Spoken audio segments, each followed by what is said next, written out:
দুইজন কঠোর ফেরেশতা আছে, যেই ফেরেশতার আদিকে তার সামনে কেউ টিকতে পারবে না। যতগুলো টাকা বলা হয়ে যাক না কেন, যতগুলো পয়সা বলা হয়ে যাক না কেন, পৃথিবীর কোন মানব জাতি হোক না কেন, যে হোক না কেন, পৃথিবীর কেউ টিকতে পারবে না। যে দুইজন ফেরেশতাকে আল্লাহ তাআলা নির্ধারিত করেছে, শুনেন, আপনার দেশ চালাচ্ছে যিনি, তিনিও আপনাকে টিকাতে পারবেন না। যিনি দেশকে নিয়ে চলাফেরা, যিনি দেশকে নিয়ে পশ্চিম থেকে পূর্ব দিকে যেতে বলছে, পূর্ব দিক থেকে পশ্চিম দিকে যেতে বলছে, আপনি ঠিক তার অনুযায়ী আপনি কাজ করছেন।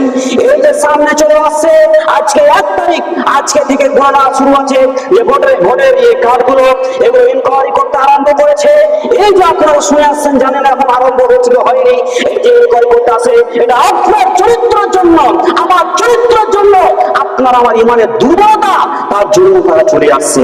শুনুন, এই যে ইনকোয়ারি করতে আসছে, তার জন্য আপনি কোথায় না কোথায়, মালদা হোক না কেন, মুর্শিদাবাদ হোক না কেন, কলকাতা হোক না কেন, শিলিগুড়ি হোক না কেন, যে কোনো জায়গাতে হোক না কেন, আপনি যার সংশোধন করার চেষ্টা করছেন, এই যে জন্ম সার্টিফিকেট নিয়ে, আপনার বার্থ সার্টিফিকেট নিয়ে কতটা ভুল ভ্রান্তি, যাদের সার্টিফিকেট নেই তাদেরকে তাই বাংলাদেশ পাঠিয়ে দেওয়া হবে, এই যে স্টেট করতে হবে। তার জন্য আপনি সার্টিফিকেট করার জন্য রাত কি দিন আপনার মাথায় টেনশন, আপনার রাত সারা রাত ঘুম হচ্ছে না।